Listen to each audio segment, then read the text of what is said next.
And let's do this again. Happy Friday, everybody. I'm so sorry to abruptly close off earlier, but when the phone rings, sometimes you just got to take the phone call.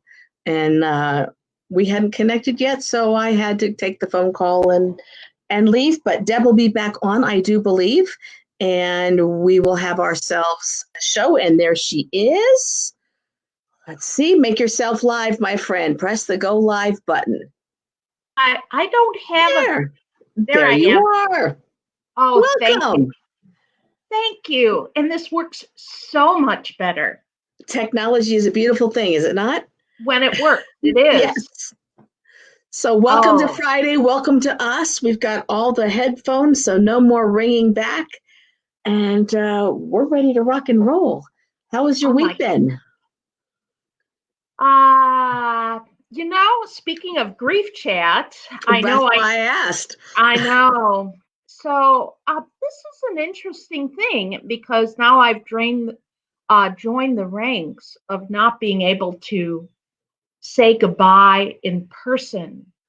A dear friend of mine died this week, and I had to call in, or they called me, the family, and they put my voice on the phone up to her ear. Mm-hmm. That was a lot harder, like when you're just given like 30 seconds to say you can say goodbye now. Wow. On-demand connection grief over the telephone is a very strange thing. Mm-hmm. And it's been difficult. And so grieving my friend, and then I know I confessed to my therapist and to you, while she wanted me to help take care of her partner, mm-hmm. I have a very difficult time putting all my energy into taking care of this person because they didn't do the work ahead of time. And this is, for all the therapists out there, for all the people who are caretakers, for all the people that have made promises. So this is sort of like a twofold thing. Made promises to the loved one that's dying, and then they died, and you feel like you are not able to fulfill the promise the way they would have fulfilled the promise. Mm-hmm. So that's an interesting position to be in, as well as I, like you, counsel and take care of so many that when does it become the client's responsibility to do some of the work? It's one thing when they keep coming to me each week and I can say, I'd like to move you along here. Right. And if I don't say it, I think it. And I sort of, they're fine just because they need the company. Mm-hmm. And then when the actual time comes, they haven't done the work. You can't make somebody face death. You can't make them get ready. You can't make them get ready. No. And so, as I said in a presentation yesterday, grief is weird. And I always like to say, Kubler-Ross, one of the main things she did was put out some stages for grieving for the people who are dying as they go through, but not for the ones that are left behind. Right. And that kind of grief is like, it's like a big ball of yarn with tons of knots. Mm-hmm. And so, to to experience it on this end is a whole different feeling, and a feeling I will not forget. Right. Yeah. It is really, it's draining when the primary folks haven't gotten ready and the folks around them are left with, but can't you please do it for us? And you really can't. No. And It's if you one do, thing. then you're taking their power from them and you are subjecting yourself to what happens if I choose wrong. Exactly. And if you are in a caretaking position and you are one of the people you need to take care of. Right. And, I go back to Weight Watchers. Everything was points. If you only have 25 points in a day, how are you going to spend it? Are you going to spend 25 points of eating all on this one thing? Or are you going to spend 5 points here, 5 points here? I get 5 points. And, this is difficult. It is. It absolutely is. And it's when you do grief all day long and you do death and dying and end of life and however you want to call it, because there's lots of phrases for what we do. Right. It's normal for us to say, have you done your will? Do you have your advance directives done? What's left? What haven't you talked about? And if you've got them done, have you told your family that you've got them done and what you want so that there isn't a surprise and a family quarrel at the last minute? And if you've done your funeral plans, does everyone know what you want so there's not a quarrel? Right? So you don't become that family. I've had a family in the past that they kept someone in storage for 6 months while they fought out in court whether the deceased person would be laid to rest next to his first wife or go to a new cemetery for the second wife. And it was just so ugly. And ultimately, second wife won. The kids lost the right to see their dad. And he'd been married for maybe 3 years. Right? And his will had very specifically said, if I ever remarry, I'm going next to my first wife for the comfort of my children and grandchildren. And it was a family plot that his family had created 200 years before. You got to tell people what you want. And if you get remarried, you got to be careful how you prepare that part too. Exactly. I mean, oh my goodness. I have another person that writes me, and the settling of the estates because they couldn't get to the family couldn't get to the will because they got locked out. The second wife, whomever or whatever, took the will, and it's not there. I don't even have words for this, except it happens more often than you think. It happens all the time. Right. It happens in dementia land whenever there's a quarrel over who's doing the care and how much it's costing. The outside folks, there's 50% of the time or more, there's a lawsuit. And death just escalates it. Seriously, I have to tell you something funny about how my brother and I did things. My mom, her lawyer actually said, let's get a codicil to the will before a codicil for our viewers is a change in or an addendum, a later one. Yeah. Right. To the will so that things go easier for your brother and you. And so in between morphine drips, that's what we did.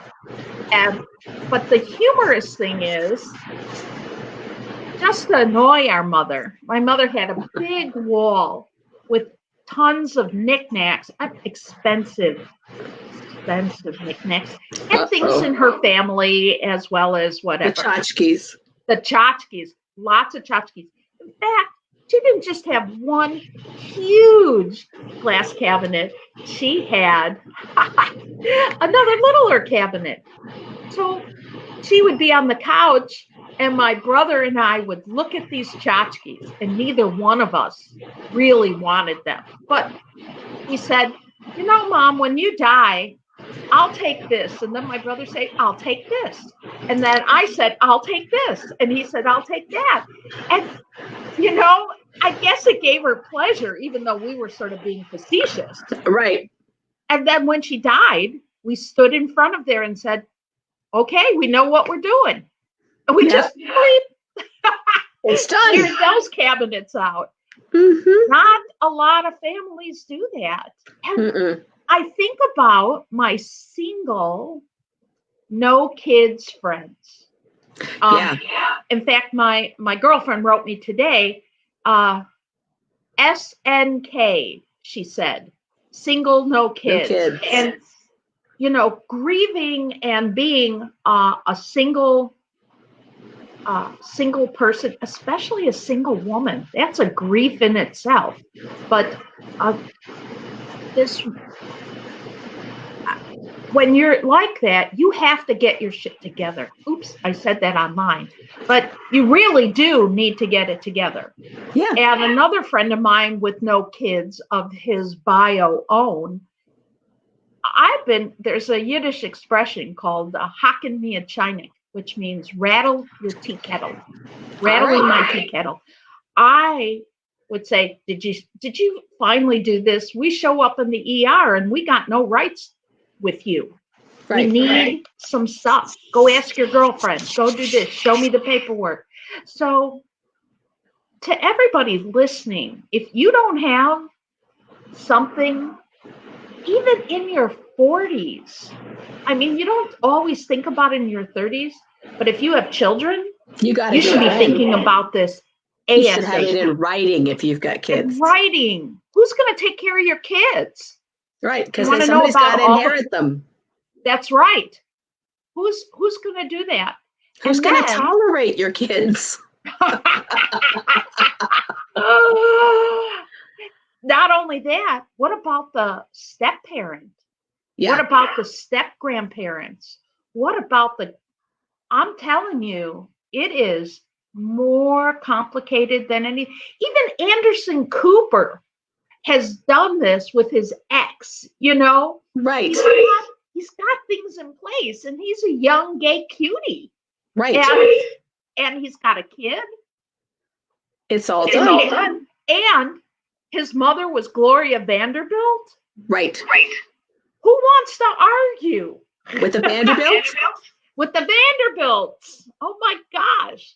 So for everybody listening out there, you can download stuff and then tell it, make some copies.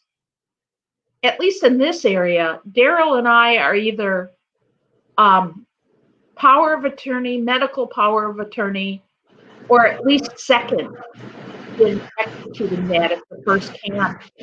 And I have been in the ER, probably you have, with clients or friends, and you've got to call their family members, say, hey, I can't make these decisions. You have to, but I don't want to. Oi. Right. That's all I got to say. Right. You really do have to have it, and it has to be the strongest possible document. If there's going to be conflict, because there's conflict. If you get to the ER and someone's coding, the loudest voice that says, I'm going to sue wins. So if there's somebody saying, if there's 3 saying stop the code, and there's 1 saying, if you do, I'm going to own the hospital. Right. They're going to code. They're going to keep on going. And so you really have to have, it's nice to have advanced directives. It's better to have the higher level. The 5 wishes are nice. You got to have as high a level as you can. And if you can get your doctor's signature on it, especially if you're terminally ill, you need whatever form is available, whether it's a post or DNR, with your explicit wishes. And as you're talking, Jill, I'm thinking, because of this incident that came up with somebody else, you should give a copy to your children. And Each each child needs a copy. The That way doctor. we can't say so-and-so went in, took the key, took it out, and now we don't know what it really said. Right. Yeah. The will needs to be distributed. The advance directives need to be distributed. Right. Without exception. That's right. And if someone makes funeral directions, make sure that you tell the kids which mortuary. I can't tell you how many times at hospice they were like, oh yeah, I need to know. Well, I'll tell you later. And then they die. And then the kids get there and we assume the kids know what the family mortuary is, and they don't. Because it's that family that doesn't talk about death. Exactly. And so somebody is prepaid for a funeral and the deceased person goes to the wrong one. And then you have to pay a transfer charge. Mm-hmm. Oh yeah. You know, $250 to $500 to move someone from place to place. my husband and I just had this conversation because I sort of was tired of the old boys, excuse me while I say this, old white boys club at this one funeral home. I knew the woman who worked there and she had to leave. I mean, it was so non-progressive. It was right. And that's what we've always used in our family. So what I decided was, Daryl, when this happens for me, I want to be here. So now I have to write that down and say, this is where I want to be. And because they will take care of things. And there's a lot of women there, and there's a lot of you want that energy around you after you're done. Yeah. And if you actually prepay and sign for it, or even just start the payments but sign for them, then nobody can undo them. Oh, that's a good thing to know. Right. So if you say you want the bare minimum and you sign for it, if you say I want cremation, nobody can go back in and bury you.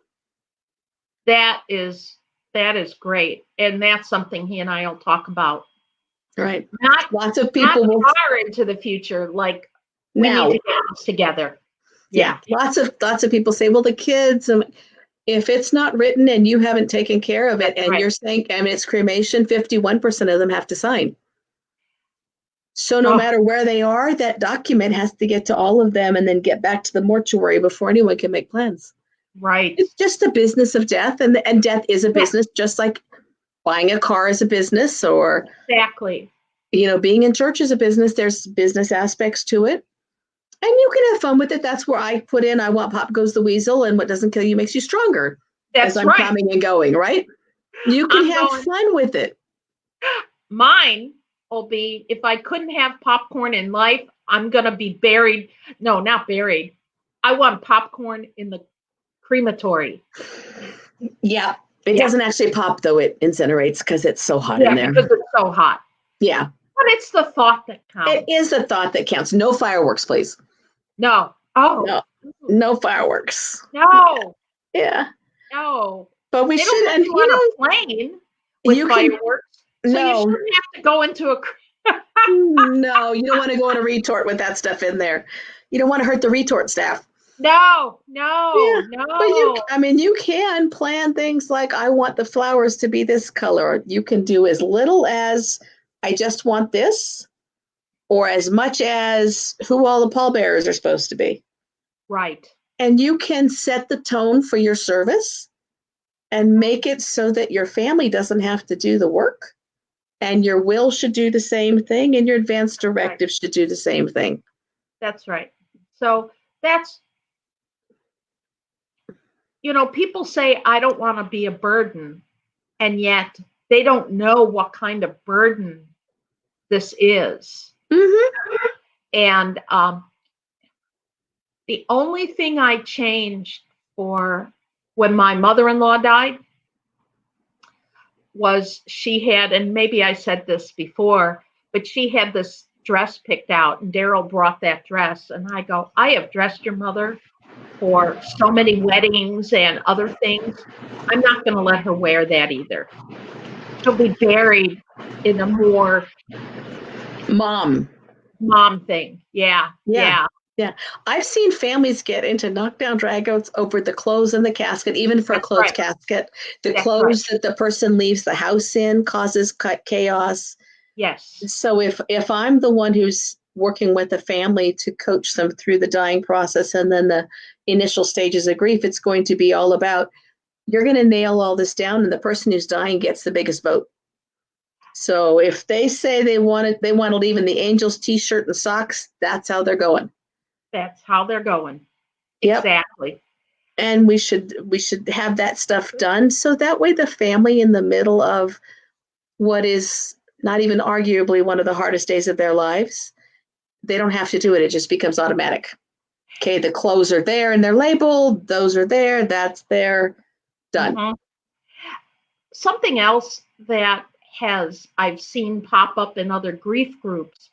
One thing recently, someone wrote in, I feel like I can't remember anything.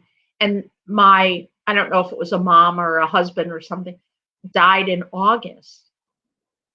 When that person, no matter how you prepare ahead of time, dies, you're going to have cotton for brains. Yes, you are.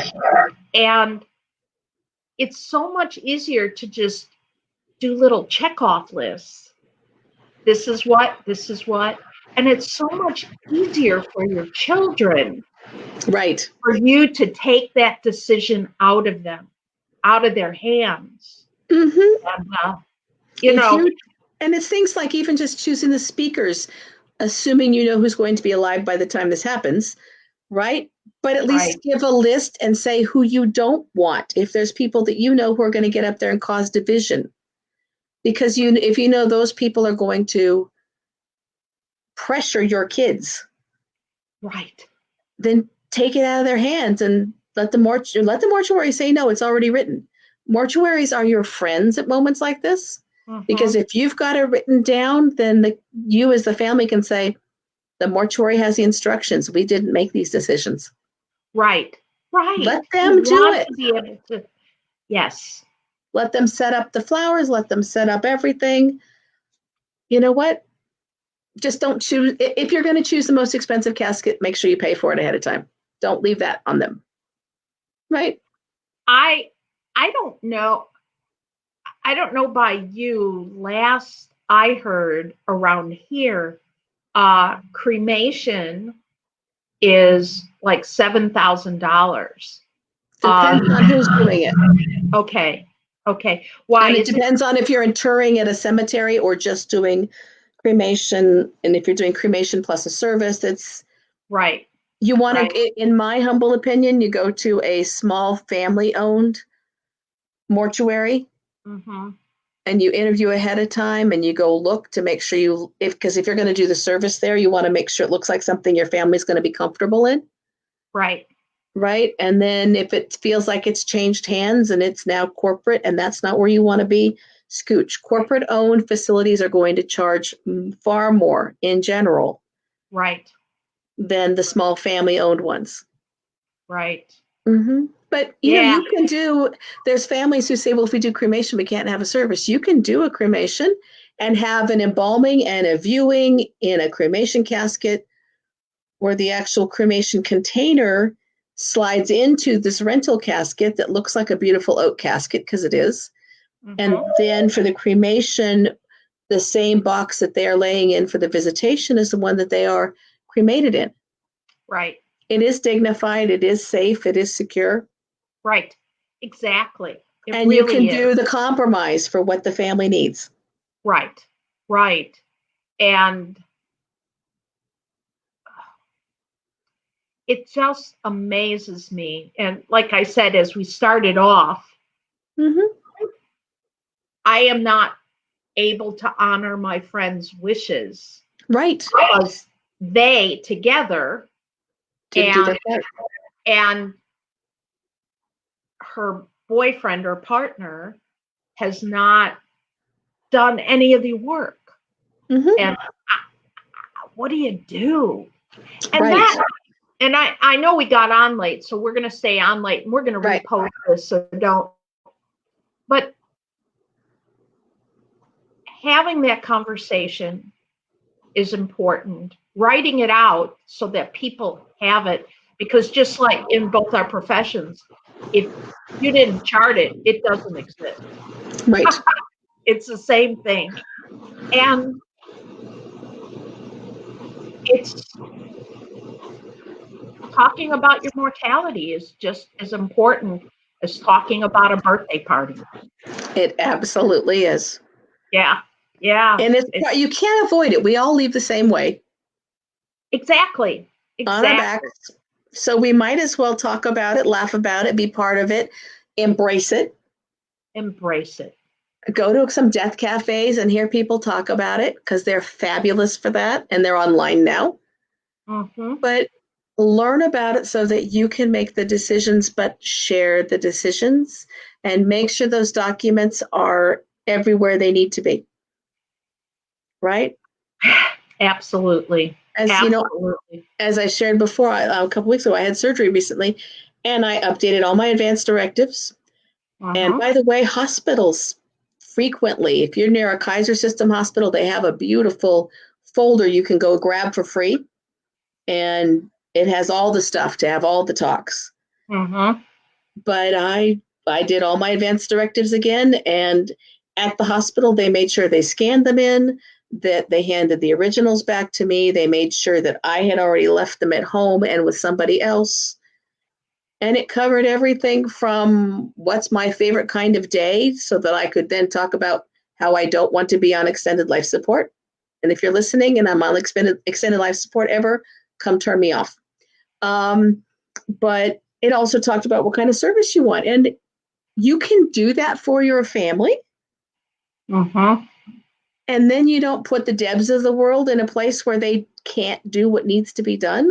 Mm-hmm. And you don't put funeral directors in a spot of trying to negotiate with warring factions. And you can have the service for your family that you intended for them to have. That's right. That goodbye needs to be a good goodbye, and it needs to reflect you. Absolutely. You want some of your personality. People say, Deb, are you going to be buried with a red nose? I said, first of all, I'm going to be cremated. And, put me in. They have little cremain boxes that you can put.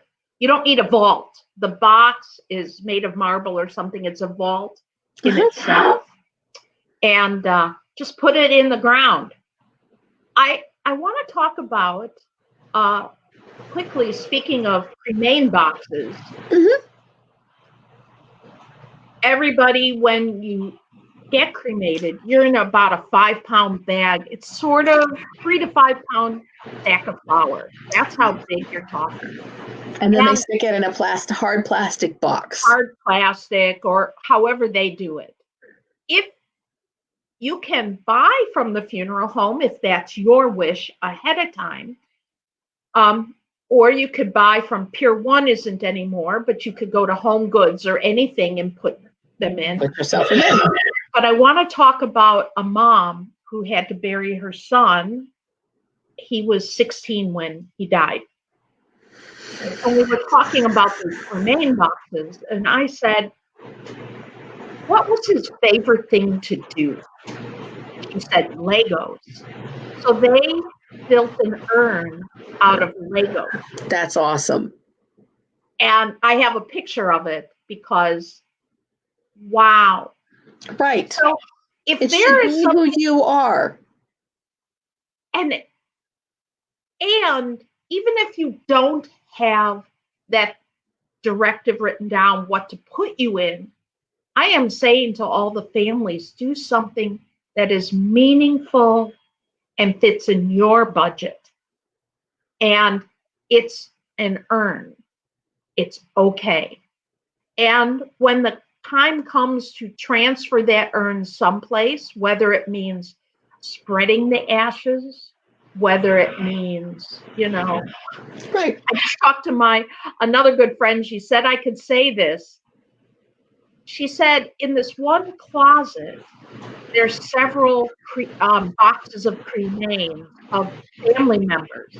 And why are they in the closet? I asked. She goes, because that's the only place my husband wouldn't disturb or throw anything out of. Is that great? And that's actually a problem with dementia families. People get thrown out. That's right. That's right. And so what she did, she goes, oh, I know exactly where I'm putting him, in the closet. Mm-hmm. And then when it's time, they're going to take the family animals and him to his favorite place and let them all go. Right. Right. Right. We have an entire cemetery of cremains here in our house because even though I have 2 headstones at our local cemetery and both of my late wives are interred there, we kept a little bit back for sprinkling in favorite places. And then all the pets. And, and then we've got someone's mom here who they didn't want mom in their house because it creeped them out. So mom's been hanging out here for like 5 years. Yeah. And, we have a few other random folks.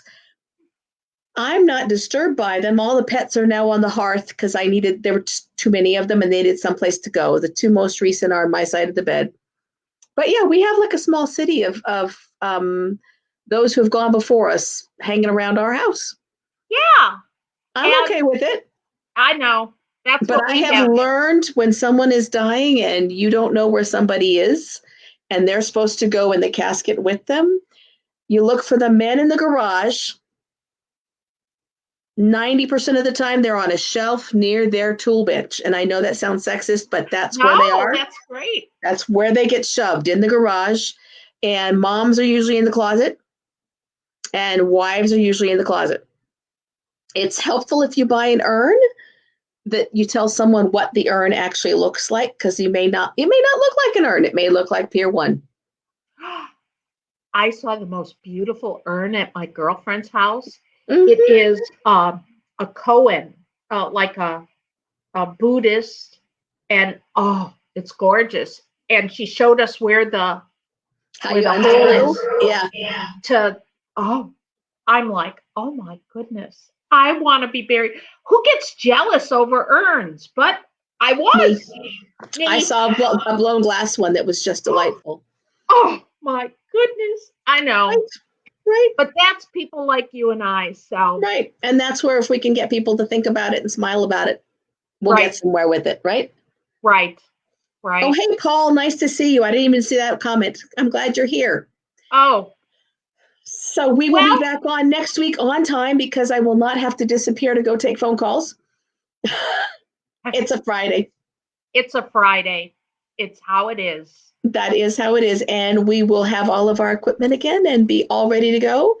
And we'll talk also about our upcoming conference thing in Wisconsin and the one coming up in April in Orlando, as long as Orlando was not locked down. And I might say a few words about the Rebellious Widow book because it's getting even closer to publication right now. Yes. Okay. Yes. All right. Thanks so much. Bye, guys. Have a good weekend. Paul, have a good weekend. Don't work too hard, dude. Bye everyone. Bye-bye.